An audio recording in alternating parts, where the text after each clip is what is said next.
the goddamn mining industry, like, fuck. You know, this is your chance to stand up and be vocal about something that helps you with your revenue line. They are going to be staring at the abyss with regards to their automotive industries. And I know that sounds a bit like hyperbole and maybe a bit hyperventilative, but I truly believe it's coming. And that is going to bring governments to action. Yes, being energy dependent upon what is and has been for a very long time an adversarial actor is like staggering. I mean, that is fucking mind-blowing that it even ever happened. You know, China is different. It's not just open market. It's centrally controlled. They can have foresight. They've been subsidising all this shit for a long time effectively. Righto, money miners. Here we go. Part 2 of the rusty Russell Delroy metals bifurcation chat. Metal price bifurcation. Hope you go back, listen to part 1 if you haven't listened to it already. Mate, part 2, we expand on part 1. It was one interview. We just cut the bloody thing because it was long. Great chat. Fuck, he knows his shit, old Rusty. Oh, I love when he gets on a roll. It gets very philosophical about topics, which is wicked because, his brain just clearly has a pretty intriguing way of articulating things. And I think the second part was my favourite part of the discussion, Matty. Yeah, it really heated up, especially when it really gets into the competitive advantage that China have developed that has sort of been Western nations like ourselves would be like, oh, we'll just downstream processing too costly, too environmentally damaged. We'll just send that overseas. But due to China taking all that on, they've now developed a competitive advantage that is going to see them take control of things like the EV industry. It sounds way better when he says it, Matty. So did it sound all right when I said it? No, it sounded good. Oh, it's no. And yeah, we talk about plenty more than that. And Rusty just said that, so I regurgitated it. Mate, right, let's sponsors for this episode, our great friends at K-Drill. Talk about another company that's got a competitive advantage in RC drilling and exploration. I think Ryan can probably drill all the way to China, which is where there is a bit of a stranglehold on the EV battery. When you're a quiz, they used to say you're going to dig a hole to China. Keep digging a hole, you'll end up in China. Yeah. Ryan O'Sullivan can drill a hole with his bare hands, RC, all the way to China. Yeah. If he will make that little wives' tale come true. Yeah. And if you don't want to drill to China, if you want to just drill a portion of that distance to find a bit of ore, mate, K-Drill are your guys, RC drilling experts. Well, you don't need to drill all the way to China because all of the minerals are in the Earth's crust. But if you wanted to, you could with Ryan. Exactly. He could, mate, that could be, if he drilled all the way to China, reamed it out, it could be an alternative shipping mechanism to get your lithium over there. Like just nothing is out of the hands of K-Drill's capabilities, you'd say. So K-Drill, thanks for all your support. Hit them up. As I said, mate, it really helps us if you just ring these guys and just say, heard about you on Money and Mine. Love to talk to you about a contract. Beauty. Let's get into part 2 with Rusty Russell Delroy. Here we go. How did we get here, Rusty? Because we wanted to offload the environmental externality. Yep. And we're proud of that. Yep. And as a result, we lost competitive advantage at every step, which you talk about the confluence of factors all coming together. Yep. It's acceptance of, I'll try and choose my words carefully here. This is, mate, probably the least legal risk No, I'm not going to episode get you'll sued do by in anyone, ages. but I just wanted to come across right. It's acceptance of globalization. And I don't want to say that in like, we should never have globalized. There's so many benefits to globalization. And, when you do economics or whatever at uni, the first course, you learn all the maths on it and it makes sense, right? But if you're competing with a jurisdiction like China is different. It's not just open market. These are centrally controlled. They can have foresight. They've been subsidizing all this shit for a long time effectively, right? Whether it's like lower environmental standards or provision of zero cost capital. There's a variety of ways to create a subsidy. And so they've been doing it a long time, and they've really eked out massive industries. And we've happily handed it off because it makes us feel all good about things domestically. I think that raw acceptance of globalization, that the consumer invariably is always price driven, and that governments have just said, well, fuck, that's the way of the world, right? We let things occur where they're most competitive, and that's how it all works, and we all win. And so that's how you shift dependencies, and that's how competitive advantage is born in certain areas. And so we've allowed that to happen, and they've built true competitive advantage. And like we were saying earlier, this I think kind of really lazy and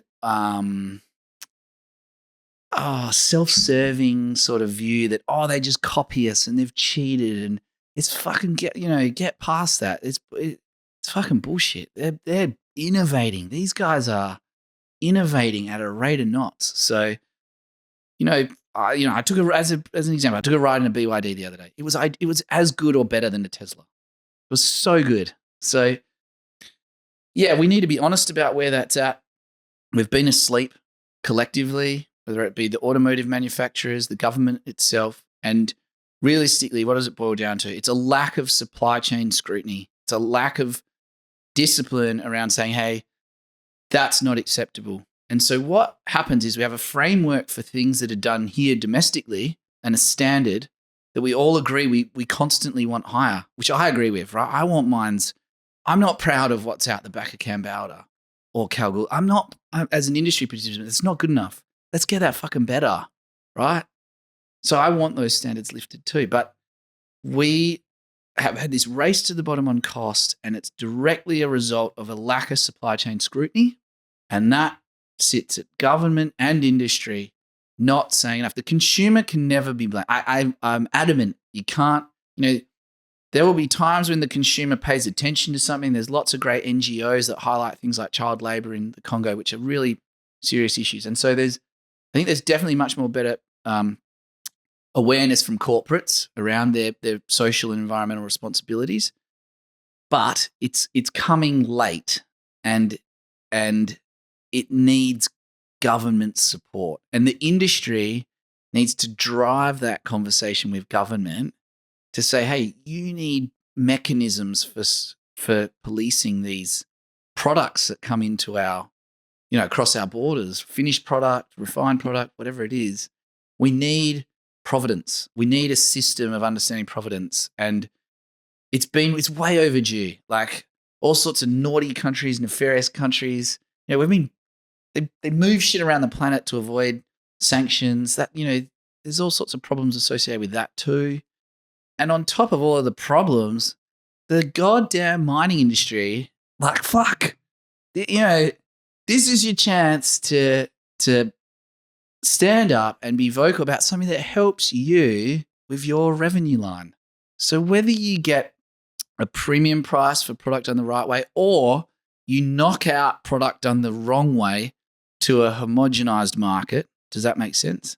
So you keep a singular market, you don't pay a premium for the green tick product, but you knock out supply from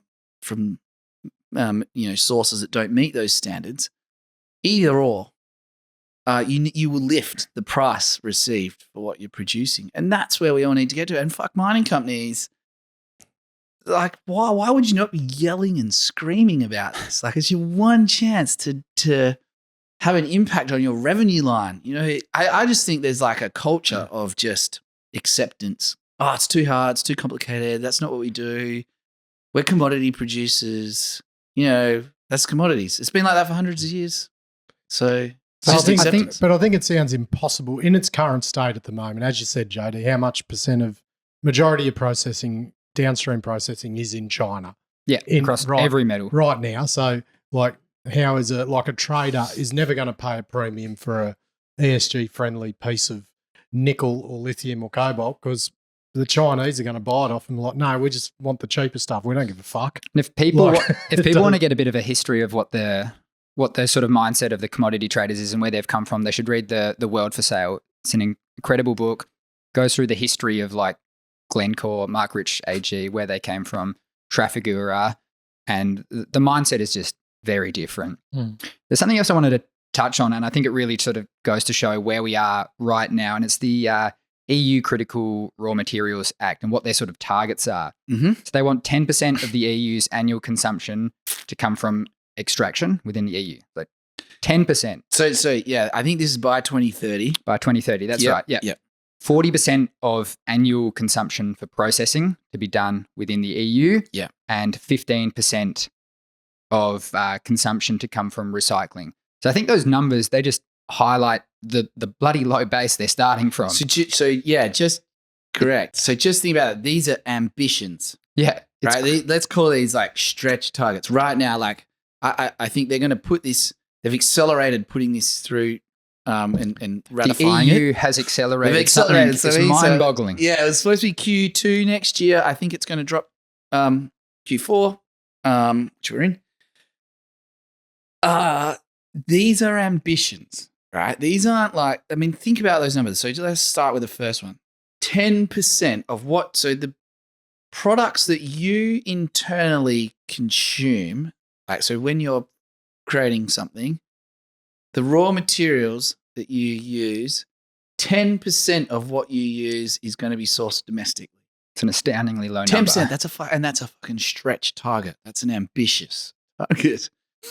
That gives you a sense of how far behind they truly are. And, you know, I think there's been a lot of arrogance out of the West, out of, you know, North America and Europe. And I know people might, from those places who I love and respect, might get upset with that sort of a word. But I really think there is and has been an arrogance around mining is dirty, mining's for other countries. Yep. Yeah. And there's an awful example. It leaves you really exposed. And it happened with what happened in Russia when you cut yourself off from natural gas and all these sorts of things.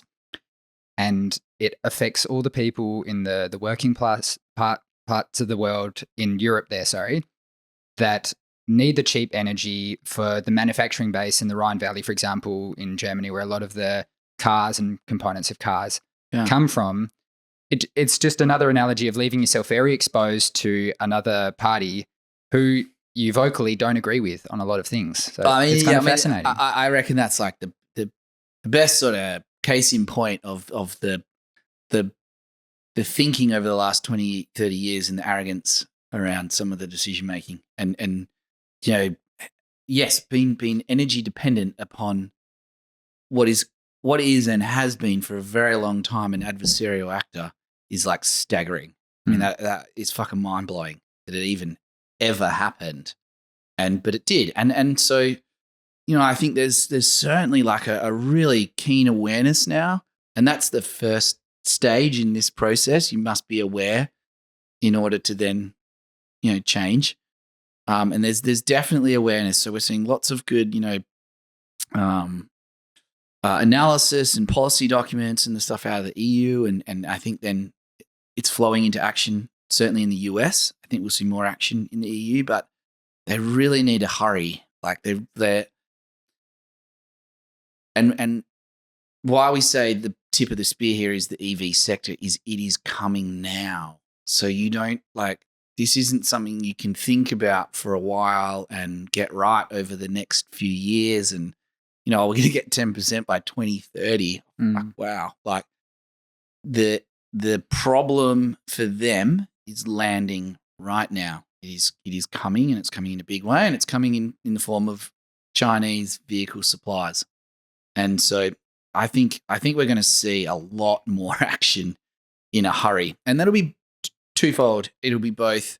I think the initial place to go, they're going to be left with no choice. They're going to have to protect.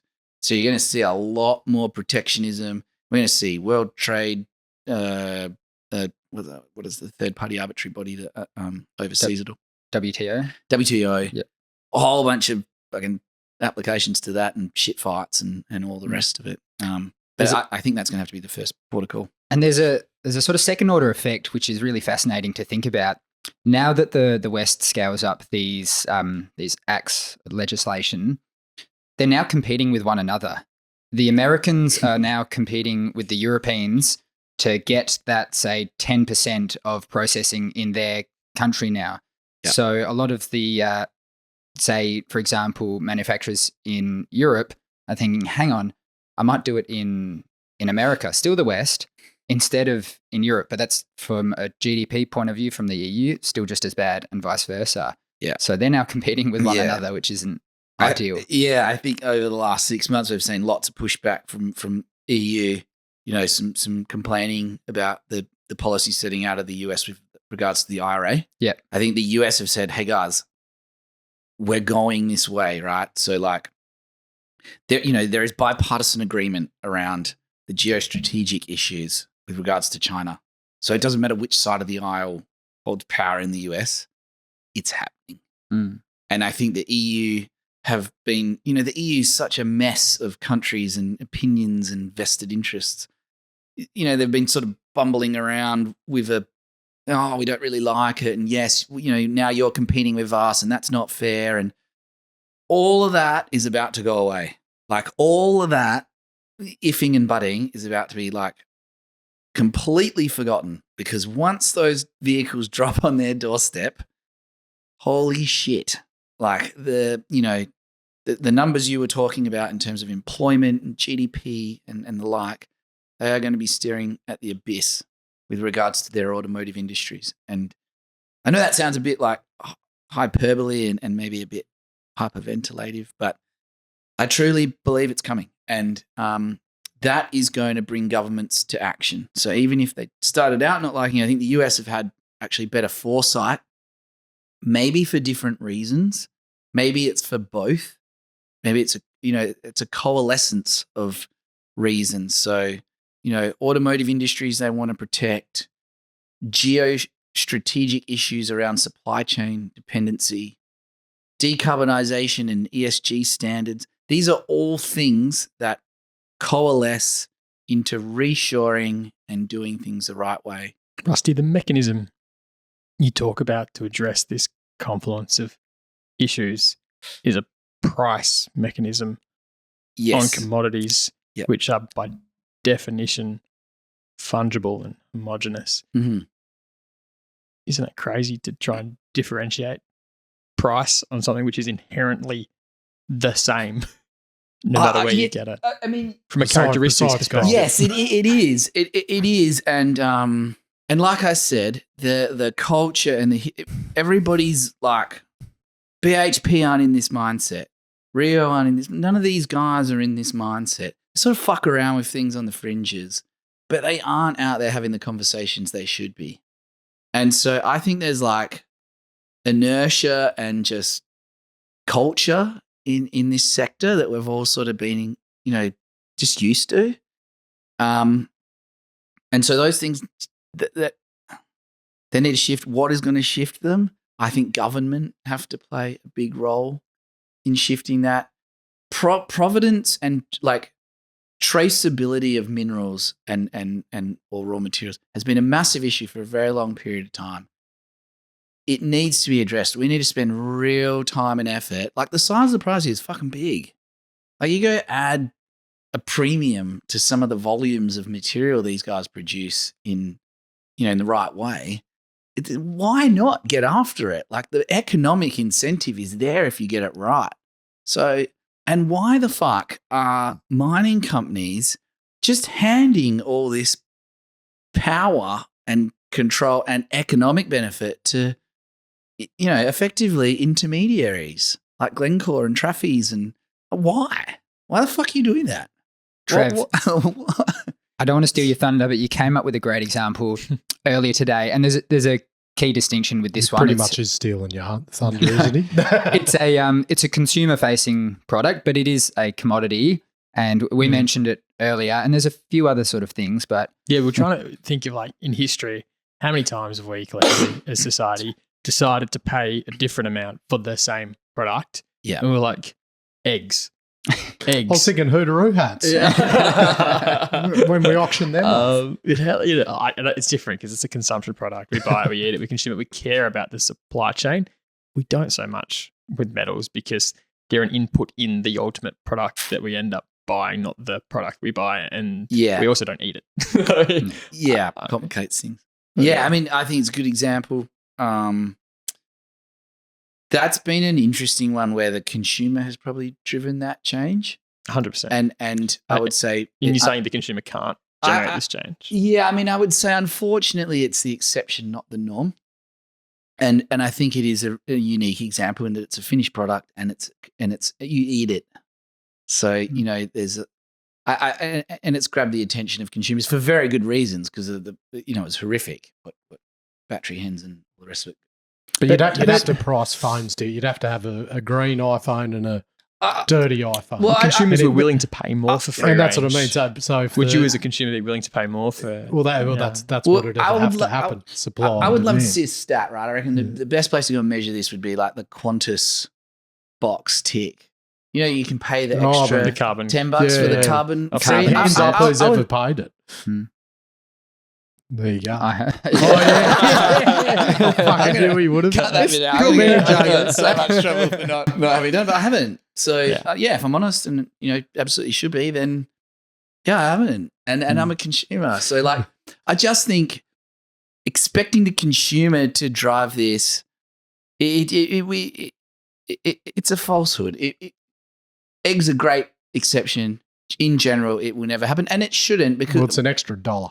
Look, at the end of the day, open markets are designed for to operate the way they do for a reason. Price is what drives you in many things. So consumer tastes drive price, and I think it could be more mainstream, this issue, than you think about. I mean, like you saw in Joe Rogan recently, like an author of the state of cobalt mining, the DRC, comes up there and shows videos of artisanal cobalt mining, the DRC, on the Joe Rogan podcast. Yeah, the kind of confluence of factors we spoke about is becoming more mainstream. Yes, and so do you take it on one by one, metal by metal, and cobalt would be absolutely the first place to start, or do you say, hey, industry, make some fucking noise, get on the front foot, it's in your interests, and work with government around policy settings, right, around scrutiny of supply chains, providence and the like, and work collaboratively to find the mechanisms to make this happen. I don't have all the answers. I'm the first to admit it. I hope I was clear on that at the start. I don't have all the answers. This is complicated. It's not easy, but it's worth pursuing. And if we don't, then don't expect things to change with regards to, dependency upon China. If we think that China is the biggest geostrategic threat to Western interests going forward, and I think there is general agreement on that amongst the West, then this is an incredibly pertinent issue. The US are clear on that, and as such, we've got to address it. And so I think there's will now from government. And industry, it just blows my mind that the mining companies aren't like, fuck, what an opportunity. Let's get busy here. They should be absolutely leading the charge, working with government, putting in place protection and scrutiny of these sorts of things, such that the consumer doesn't have to make a choice. It doesn't get to you with filthy, child labor cobalt in it. That doesn't happen, right? By the time it's on the shelf, that scrutiny's been applied, and that product is vetted and clean.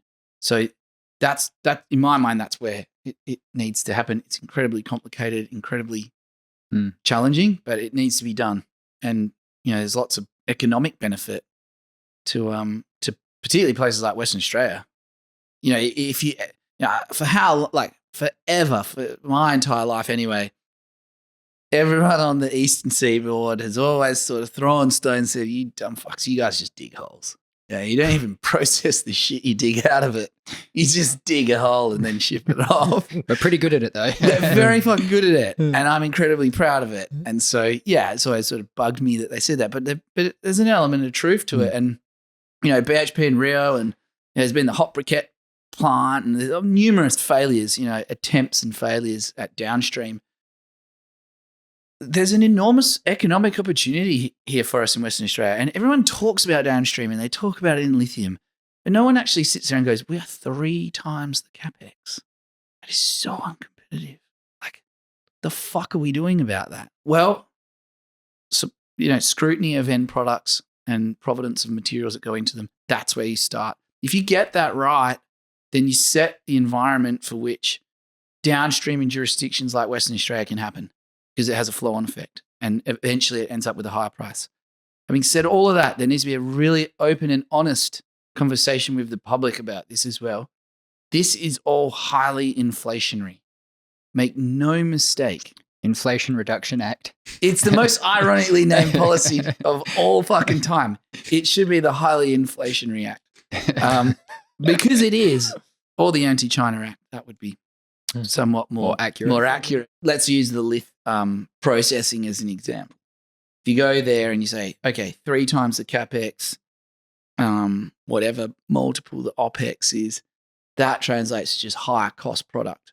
So you have to pay more for that in order to incentivize it. And that by its nature, that is inflationary. So let's say you can get an item of whatever, like a unit of whatever commodity out of China for $5,000 a ton.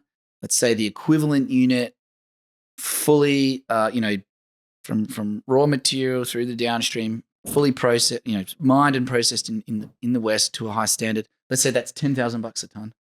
That's by its nature inflationary, and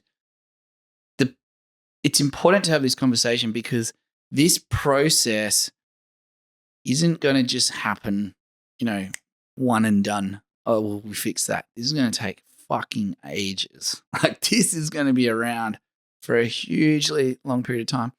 And if you think about 3x the capex on a lithium plant today in the West, before you've even decarbed it. So if you go to the next step, which is to say, hey, all this stuff needs to be decarbed as well, then add another cost to that. But some of the decarbing of it it'll be lower OPEX once it's happening, because a lot of the decarb stuff removes the need for purchasing diesel. Like, chuck a heap of solar panels and wind turbines up. Yeah. Like, it is the capital, but I think you make it back in the long term. Yeah, for sure. Not using the diesel. But what? Okay, so what is? Okay, so say if the nickel price bifurcates, there's which sort of is at the moment, isn't it, in a way? To be clear, you're not just asking for bifurcation. It's not like it's good and bad. There's like a spectrum, right? Yeah. It's like dispersion in some ways, because there's so many different input components. So you'd have to. Yeah, you're going to have to agree some standards across jurisdictions, ideally. Perhaps it's like one good and then a spectrum of bad, but one that makes the grade. Maybe you look at something like, I fucking hate accounting, and hi to my accountant. Good bloke, Johnny Palermo, shout out. Tax returns, Joe. Very good operator. No shade on the accounting industry. I just don't like accounting. But if you look at like GAAP or GAAP, I think it is. There are global standards that you can apply. So why the fuck can't we do that in mining? But how's it gonna look? Like, more, where does the extra money come in? So say the good nickel's priced up here, the shit nickel's down here. This is the extra price. Who's gonna I know you said you don't have the answers, but plot a potential scenario of where in that supply chain, where does that bit of money get put in and who puts it in? Well, so a manufacturer that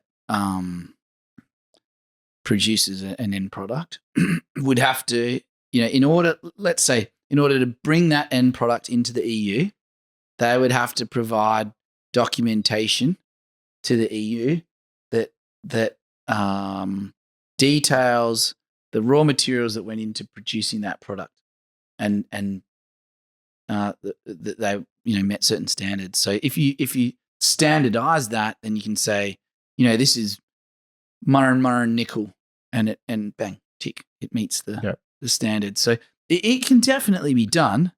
It's a clusterfuck. Like, it's not easy. like, the easier option is just do nothing. I don't debate that. But I think it who's has to be paying done. the extra price? Who's The consumer. You will. So it does come to the consumer, and that's why it's inflationary. Yes, because it does Yeah. get passed down the chain, and that's that's the honest answer. It will be inflationary. The point is though, if it's done the right way, then the consumer won't see the dirty China product next to the expensive Western product. They'll just see the higher spec product, and hopefully what that does as well is then it drags jurisdictions like China to higher standards. And I think the nickel market's a great example. And if you look at, the incredible change in the supply side dynamic there and the material coming out of Indonesia, the cheap seats are there to sort of throw stones and say, high carbon intensity, dirty, Chinese can't trust them. Elements of truth to that, absolutely. But equally, these guys are aware of that. They're changing, right? They're the new plants that they're building. They're very much conscious of this. So you're going to drag the Chinese standards higher as well, and that's what we all want. If we want a better planet, if the whole point of decarb and environmental standards, and I would argue that there are. If I'm super open about it, I think there are bigger issues on environmental degradation than decarb, but they're all important, including decarb. And oftentimes, if you fix certain things, it flows into decarb. Anyway, China can lift their standards so much cheaper than Western countries correct. can. Yeah, Like exactly. They're not real. I don't think they're pouring acid over mountains to leach rare earths like they used to these days. They could be. They're exactly right. They're more than capable. So if we lift our standards, they will come with it, and that's good for the planet. It's so frustrating being in a world where we have so much sort of virtue signaling and, patting ourselves on the back for things whilst just turning a completely blind eye to what goes on in jurisdictions like China. I mean, go get out there. Go get in a plane, get in a car, go out there, see what the conditions are like. See the environmental externalities that we have collectively shunted over there. Yep. It's incredible. Yeah, the higher price leads to a social benefit. And we spoke about it last week with regard to the Chinese not wanting to take the higher arsenic level, Maddie. Yeah. And they just said, we're not taking it. They have lifted their game. That was a number of years ago. And if there is somewhere else for it to go, from 0.5% to 0.4%, I think yeah, they're acceptable. and like level. we sort of say, a percent better every day, they're going to get better and better, and they stop taking it, and then you can either try and find somewhere else or you sort of lift your game, and the result is, high price, but a better social outcome. So Rusty, are we going to see do you want to touch on go into depth what the IRA is in America, or more look at? I reckon let's save that for another chat, because that is that's hours a whole worth of chat chatting. in itself, but We'll it's get pertinent to what Dingo in for that. We'll get the smart guys more in like at Nero, not me. the IRA is that that reduce the government's essentially paying for that gap, so consumers don't. Government's not paying for it necessarily, no, but they'll enforce a differentiation on price based on the consumer. Yeah, it's a great point though. Yeah, government's paying for that gap. Yeah. That's a great point. That's what a subsidy is. So, but ultimately, who is the government? It's fucking all of us. So, taxpayer. Yeah. But then, do you think we're gonna possibly see something like that in Australia? Because because you talk about governments subsidising the capex builds because of the 3x capex compared to doing it in China. But are they the only way they're going to sort of help us on the floor here is that sort of an IRA sort of things? Are we going to see something like that in Australia? We will qualify for IRA policies and I would likely say EU measures as well, if and when they come. They will come. So when EU drops out. What the geopolitics around this is heavy, right? Like these are some big lines being cut in the sand.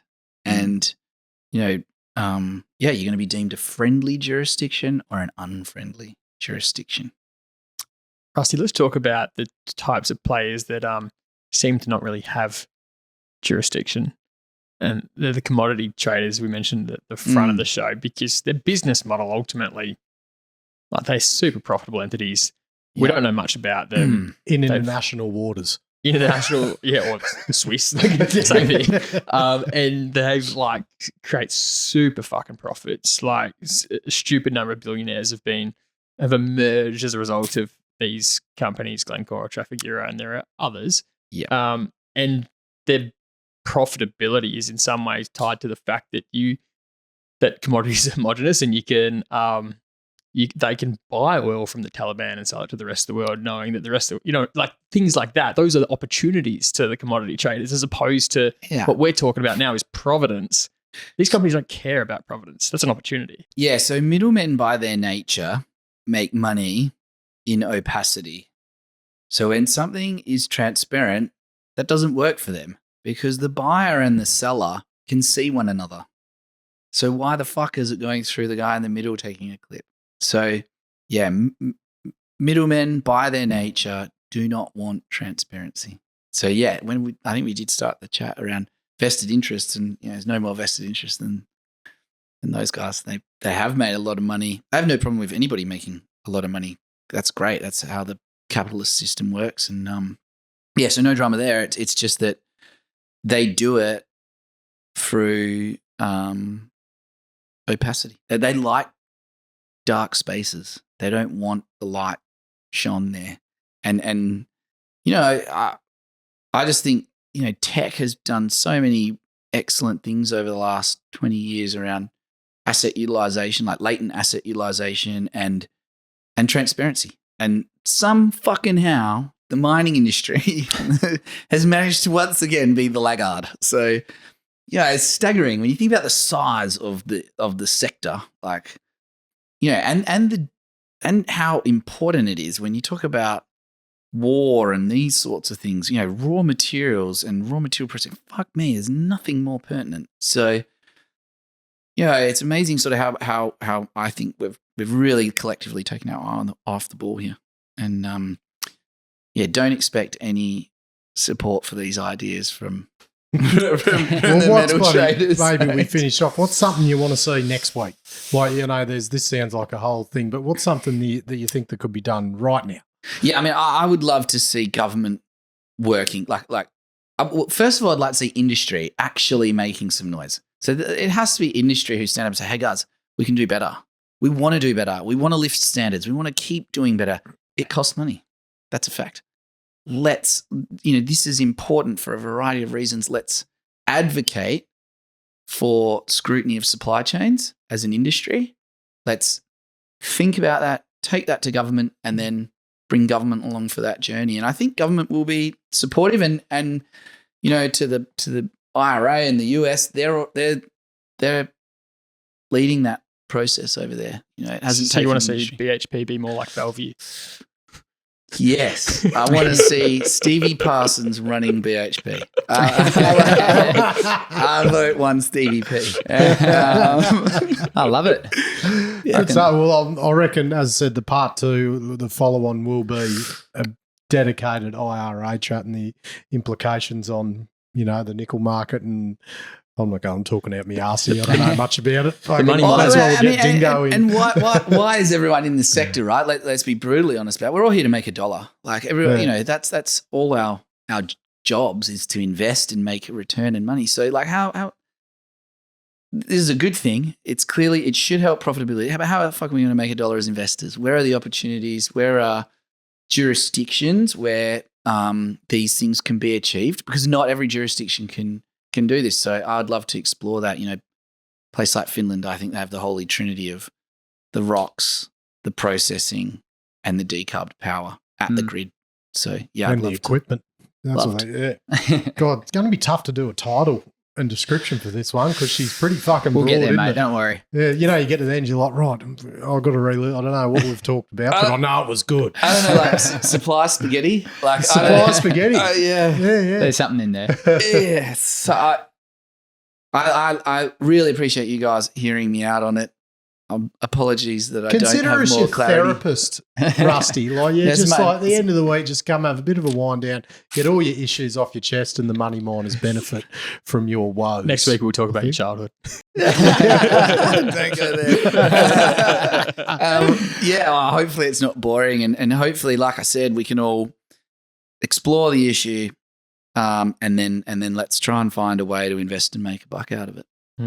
We'll be bloody stoked if all the mining companies that we're investors in can start selling their product at high prices, mate. So we're here for alongside you as part of that fight and that journey. So appreciate you sharing these ideas with us. Good on you, Rusty. Thanks, But boys. let's thank the sponsors, because they'll tune out if we skip to the bit, and the sponsors won't get the benefit. All right, let's go, mate. Who would you rate out of our 5 sponsors that's potentially the highest ESG rated? SMEC, SMEC, yeah. mate. SMEC. Yeah. Renewables. Yeah. Yeah. I mean, Cadrill, RC Rigs, geez, I reckon you're not looking good there, JP boys. Search would be ESG friendly. They don't do much work. Yeah, they got solar panels on top of the I don't computers. think Terra are awfully. Terra invest in ESG related Yes. companies. It's true. Potentially, and anytime exploration. K-Drill. Well, they're down with K-Drill already. Yeah. Yeah, Wicked. Unless they got While Anyway. we're talking about sponsors, should we plug your father-in-law store again, mate? We should. Trowbridge Gallery. Come check it out. I mean, you can see behind us. Bloody beautiful.